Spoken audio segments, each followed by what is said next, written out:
The more you're trained, the more you see how movement and brain-body connection, these reflex patterns, when they're really apparent, you see how your students' development or learning skills are affected, and how easy it can be by implementing these very short activities even during the day and throughout the day even can help your child's development. And the more you see their growth and other areas starts to develop. Today, we'll focus on teachers and how they can support reflex integration in the classroom.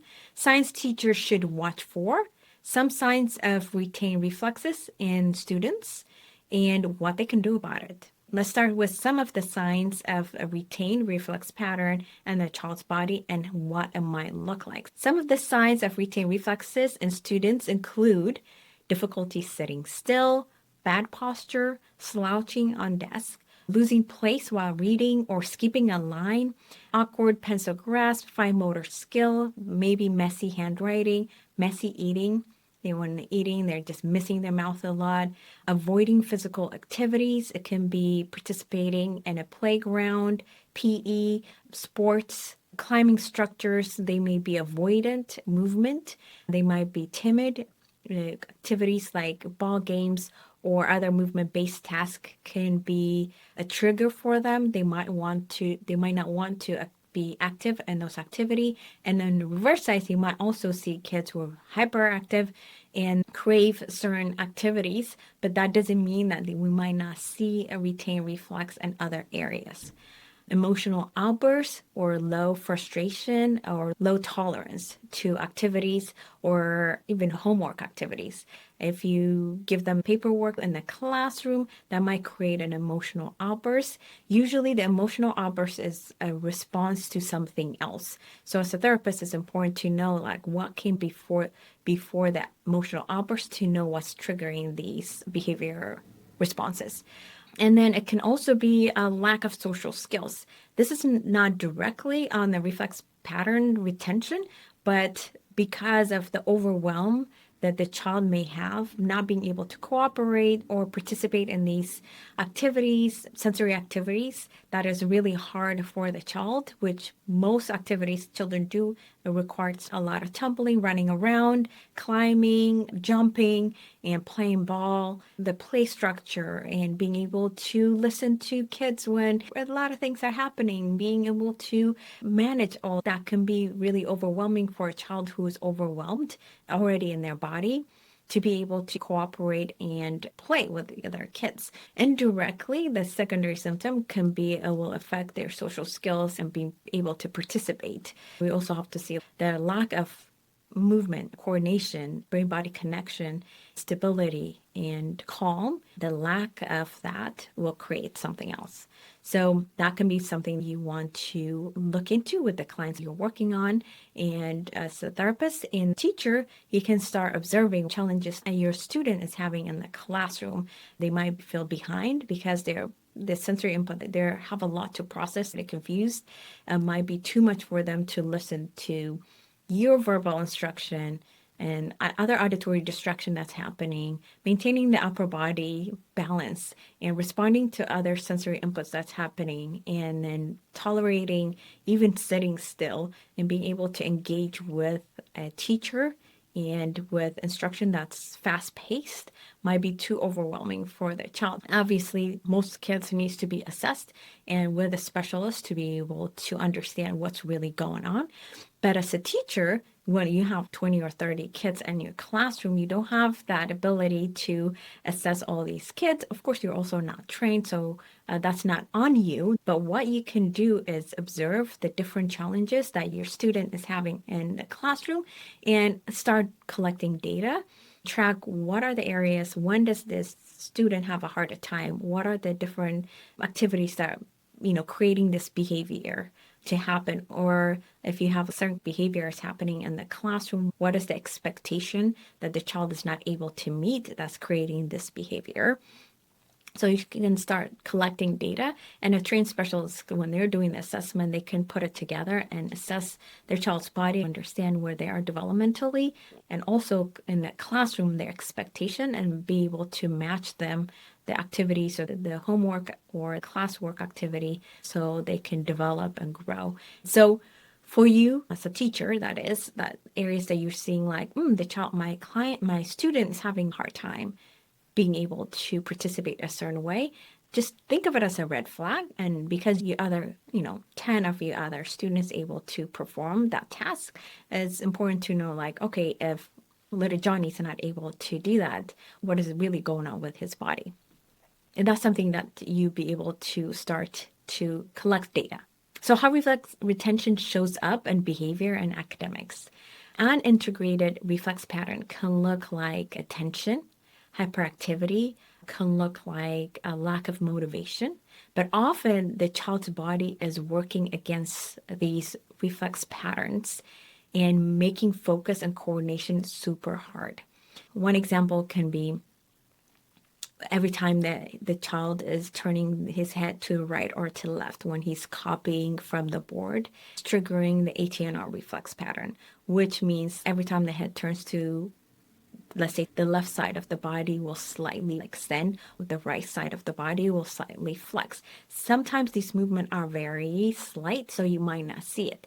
But if a child is consistently writing, looking up and down, and trying to copy, and you will see sometimes what you'll see is like they really either trying to hold it really tight so they don't lose their place on the paper. So you might be kids who press really, really hard and even break pencils, you'll see, or even break the paper. You see them having a hard time. They might have shaky hands when they are copying. With ATNR, they will lose auditory processing, meaning being able to tune out auditory input and instruction that you give them in the classroom. Of course, you're lecturing, right? So they might be missing a lot of things while they're focusing on copying motor skills. They are overwhelmed with these activities. The child's body is really working against these reflex pattern, and it makes focusing and coordinating and way harder. Okay. And another example for retained STNR, which affects sitting posture. And that is like they have a hard time being able to place their feet on the ground and have the upper body straight. So they can't coordinate both upper body and lower body to being upright. So what happens, like in order for the upper body to be upright and sitting up, the lower body will flex. So you might see them sit on their heels or awkward sitting. And if you have a spinal column that's included, for instance, that is very wiggly, anything that touches their lower back makes them really fidgety. Now you're seeing them can't sit still, they're moving. If their body's constantly moving and uncomfortable, being able to be grounded and focus on what you are talking about, it's going to be really hard. It can be difficulty in PE if they have these reflex patterns. Even though they're intentionally trying to do one activity, their body, these reflex patterns and moving in a different pattern, in a different way. So even if their intention is to catch it, they move part of their body that triggers a specific reflex pattern.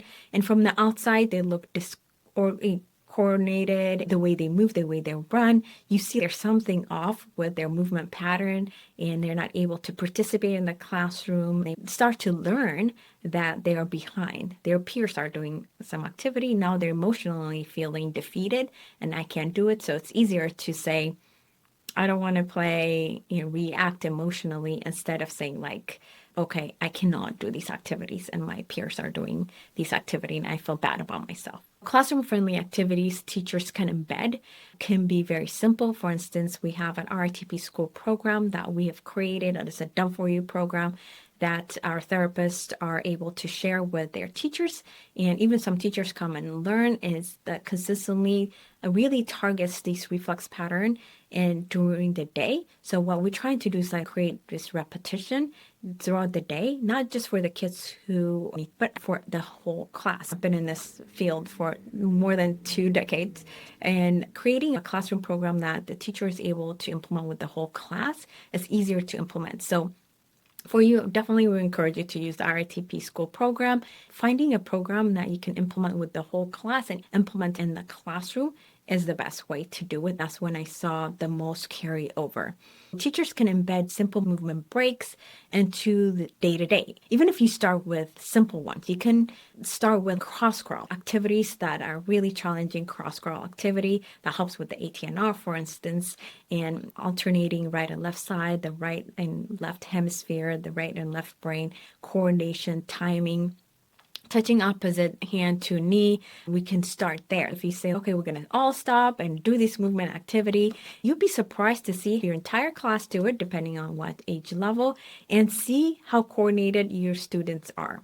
When I work with teachers and have the class move and then have the teacher visually see the coordination of their students, most likely the ones who don't have good coordination are struggling with something else in the classroom. It makes it clear for the teachers to understand, oh, okay, if he cannot do these simple movement, imagine what higher level of development is harder for this child. Movement is the foundation, reflex pattern, sensory integration, sensory processing. There is like emotional regulation, the cognitive skill that we need to work on. And academic skill is higher level, being able to use the frontal lobe. It takes foundational skill to focus on an activity. So know that when there's crack in the foundational level, even if movement, they can't even coordinate their body to move a certain way. Simple activity, they cannot go left and right, they can't cross. It's telling us something about the brain. For you as a teacher, provide these specific intentional activities that can help with their development throughout the day with the class. Everybody's doing it. You don't have to worry about pulling out another kid. Start with all the class. You can join in, will give you a good result. Another one that I like is chair push-ups. You can sit on your chair and push your chair up, and being able to hold your body up with your hand is really a nice activity. I really like it. It works with the STNR because we're working on upper body strength and core, activating the upper and lower body, working on strength and attention too. So you're giving students activities that is very intentional and challenging, but also very simple. Sometimes it's a minute or 2 minutes. And start there. If you're overwhelmed, teacher, just start there. I know with one school, for instance, we worked on 30-day challenge. We created this graph, a calendar that we're going to do like 2-minute exercise a day, and then being able to do like a 30-day challenge. So you're implementing these activities throughout the day to help the class. If you have kids who are younger, then you can incorporate like fun activities like animal walks during transition. You can do rhythmic clapping. This will implement and add on auditory as well as the motor skill and motor planning. Those are really good. You can do beanbag toss and ball activities. We have a memory tag game, so you can do visual activity, especially now it's gonna be winter here, so it's starting to rain. If you want to do putting like a memory game, if it's raining outside, the memory game includes reflex pattern exercise that they can implement in the classroom. So if you're doing the tile game, you can do that activity. Those are very simple ones you can implement. You want to encourage midline crossing and small activities to reset the nervous system and prepare students for learning. So you want to implement these activities that helps them to focus, especially if you're transitioning from one activity to another. If you're outside and coming in, you want to do a calming and focus activity. If you've been in the class for a while and you want to get their energy up, you want to do activities that increases their energy. So the RITP school program, we designed it to exactly for this purpose, for teachers to be able to implement these program. That's a done for you program. They don't have to think about teaching the classroom, but we already created it. They just played in the classroom and they focus on just the kids. And then making reflex integration very simple, structured, engaging right inside the classroom. For the RITP school program, we run it from pre-K all the way to high school. Different age levels, you pick what's appropriate. If they're older, they can do more advanced exercise that we have in there for them. It provides teachers with daily movement activity to do. If they want to go in depth and learn about their reflexes, there's reflex focused trainings for them, kind of what to look for. Like if this reflex is apparent in the child, how does it affect different areas in the classroom? Reading, writing, focus, and posture, usually what you see, and emotional regulation. Focus on reflex pattern that you want to target or activities. Just before fine motor, we're working on fine motor. My class have a hard time writing or forming letters. If this little age, for instance, kindergarten, elementary age, you can implement fine motor activities just before handwriting. That way you're transitioning them better. You're working on the foundational skill before focusing on the actual skill of handwriting. It has supports for regulation, focus, and classroom participation.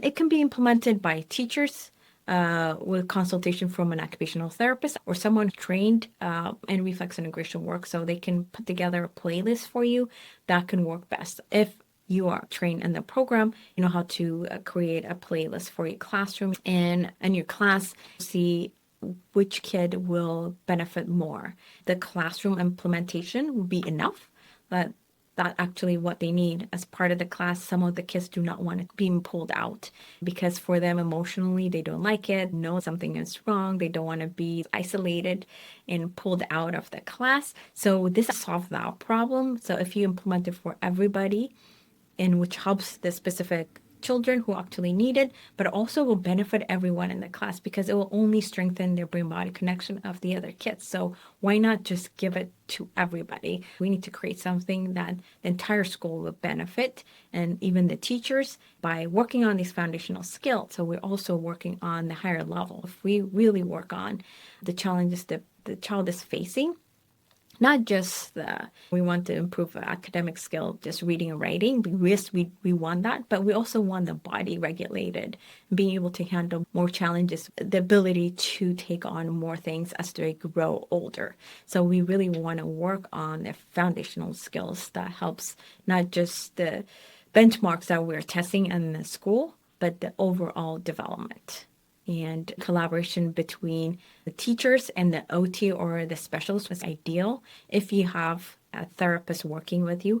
But if you're just a teacher finding out about reflex integration, a parent brought it up, or your own child, that's what we're finding out. You start to notice patterns. Teachers are coming in, being trained by us. What you can do is like starting to observe a lot more in the classroom. The more you're trained, the more you see how movement and brain body connection, these reflex patterns, when they're really apparent in the body, you see how your students' development or learning skills are affected, and how easy it can be by implementing these short activities during the day and throughout the day even can help your child's development. And the more you see their growth and other areas starts to develop, that is one of the best thing to see is when you start to see this visual growth, like as you're not really guessing, you see them being more coordinated, focused, reading better, writing better, and feeling calmer. As a teacher, you can implement these classroom activities. My advice is you can do 2 minutes. Let's start you off with 2 minutes implementing these specific activities for them. Let's say you're doing the cross crawls, you're doing some even head pendulum activities. Head pendulum can be harder depending. You might see difficulty with some kids doing the hand exercises, targeting the palm grasp, hands opening and closing. Give yourself a week and see how the kids are doing with specifically what you're trying to target. You can work on that and see if that improved their pencil grasp. Once you start implementing these activities, you will understand that some of the kids will need additional support. That's when you have enough data that you can recommend to a parent or the admin that this child might need additional support because yes, in the classroom we have implemented all these things, but this child might need additional support. So you have some kids that the classroom intervention will not be enough and they'll need additional. That means a specialist need to come work with them, a PT, OT, or SLP. Collaboration with the occupational therapist will make a huge difference as you're implementing these activities, or the PT possibly working with you if they are trained in this. OTs can share a screening result, recommend movement breaks, and design classroom program that supports all students, not just those in therapy. If you have an OT working with you and they want you to implement a classroom program, you can ask them saying, hey, I have 20, 30 kids and it's going to be really hard for me to implement this for a specific one. What kind of activity can I do that would be easier to do with everybody so the child doesn't feel singled out? You can also work directly with the child's therapist. Trust me, they will be happy to work with you. It's not easy to get a carryover a lot. So if you actually actively are reaching out and asking for help, you have these specialists who are already working with the students. They can support you. I've not met any OT who felt burdened by that. They will be excited that you want to carry over the activities that they're trying to work on with the students. One of the takeaways I want you to remember is teachers may be the first to notice signs of routine reflexes in the classroom. Even though the child never been screened before, even though you don't know, they don't understand or know what they are, teachers are the ones who notice. That's when they're already saying, okay, my student cannot do these things. They notice the child's challenges, and reflex retention can look like attention or behavior problems, but has a neurological base. Simple classroom-friendly activities support regulation and focus. As a teacher, you can implement activity to focus and regulation. If you're lucky, you're working with an OT or a therapist specifically working with that child, and you can implement that. If it works for this one kid, it will benefit the rest too. If it really works for this child to really work brain-body connection, I say bring it to the classroom. Embedding movement breaks helps all students, not just those with challenges. It will help you as well because it helps you to get up and move for yourself and get your energy back. Collaboration is the number one thing that will help you, and the carryover and the activities that the therapist is already doing with the session, but you can be able to carry over. And if you are teacher, I know some teachers want to learn more, and I highly encourage that. You don't have to be just a therapist to learn in depth about that. You can actually learn yourself. So as a teacher, if you are interested, want to know, learn more beyond just the education, but if you want to learn how the brain-body connection works and how that affects learning, what are the foundational areas that might be affecting your students, I encourage you to learn for yourself. If this is something you want to pursue, you're welcome to reach out to us at RITP and book a call with us and see if the program that we have is appropriate for you. Learn more about supporting reflex integration in the school. You can visit our RITP school program, see that benefits you, benefits your school. I know I use it with the school that I support. My kids benefit from it and I love it. We constantly are improving it. But besides just the tool that we're creating, the tool without the knowledge, it will not be enough. I really encourage that if you want to implement it, you also need to learn more about it. At least one person in your school needs to be fully trained. So if that is something that you're interested in, reach out to us, book a call with us, and see the program affect what you wanted for your school and the needs that you have for the classroom. For those of you who are just listening and you just wanted to get knowledge about reflex integration or want to know what you can do if you don't want to go super deep dive into reflex integration, but like, what can I do? For now, it's like start by having movement break that is intentional, because sometimes I usually see like just putting random song and having them jump around. That's good. We can always jump around, run around, and that's good for us, for our heart rate, cardio, and those are really good. Exercise is great. But what we're talking about here is a more focused intervention that really targets the foundational level. So that makes what therapeutic and intentional movement pattern, play-based reflex integration through play, different than just going outside for a run, which is good too. Going foundational level and understanding what are the different levels of integration that we need to have for the body to be efficient. So at the end of the day, as therapists and what we do, where we're really looking for efficiency, we want our students to be able to be in class, learn, socially play, engage, explore, and come home and still have energy to be with the family and not completely depleted. What's happening now with some of the kids, with especially retained reflex in their body, is just so much going on inside their body, and self-sensory regulation and overwhelm. It's just too much for them. And they're not in the level that they can really learn. So what we want to do is really going into the foundational level and see how can we help them, and step by step, so that they can explore, they can learn, they can engage with other kids, and they can go through the developmental progression they've missed. As a therapist, you find out there are things they skipped or they missed or done inappropriately, and that is affecting the next level of development. That's some advice for teachers. I may have gone into the therapist as I was talking to the teachers, but as a teacher, I really recommend to learning more. If you want to learn more, reach out to us. Look through our site. We have information, the books, the app. There are different resources for you to look through. Make sure you follow us on the podcast. Also, subscribe to a newsletter where we share resources, advice, and activities that you can do in the classroom. I highly recommend, if you really want to go hone in, really understand, I recommend teachers, at least one per school, to be fully trained in order to create a program that can benefit the entire school. If you need help, reach out to us. You can book a call. Thank you for listening, and I'll talk to you soon.